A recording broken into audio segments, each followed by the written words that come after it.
আল্লাহর কাছে যে বিচার দিব।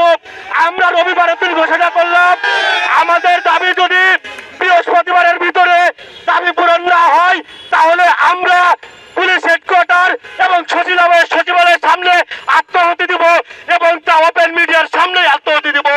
ভাইরা আমার, আপনারা কেউ হতাশ হবেন না। এবং আমি পুলিশ প্রশাসন, আমার সাবেক প্রশাসন পুলিশ ভাইদের উদ্দেশ্যে বলতে চাই, স্বার্থের উদ্দেশ্যে বলতে চাই, যারা আমরা নেতৃত্ব দিচ্ছি কিংবা যারা ভিকটিম পুলিশ সদস্য আছে, তাদের যেন এই রবিবার পর্যন্ত কোনো ক্ষতি না হয়, তাদের কোনো হয়রানি না করা হয়। যদি কোনো প্রকারের হুমকি কিংবা হয়রানির শিকার আমরা হই, আমার ভিকটিম হয়, তাহলে তার জবাব খুব কঠিন ভাবে দেওয়া হবে।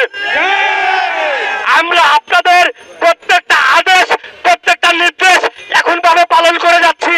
আপনারা স্যার বলেছেন আমরা রাস্তায় যাইনি, আপনারা বলেছেন প্রতিনিধির সাথে দেখা করবেন, আমরা মেনে নিয়েছি।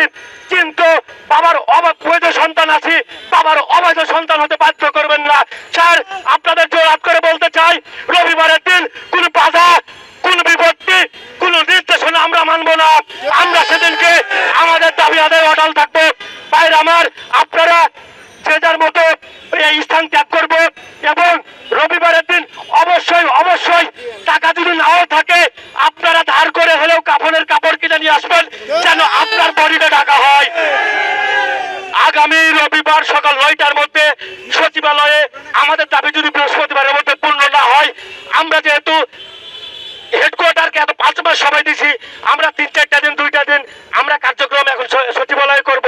যদি না হয় রবিবারের দিন অবশ্যই কাফনের কাপড় নিয়ে আসবেন, আমরা এই মুখ আর কাউরে দেখাবো না ইনশাল্লাহ।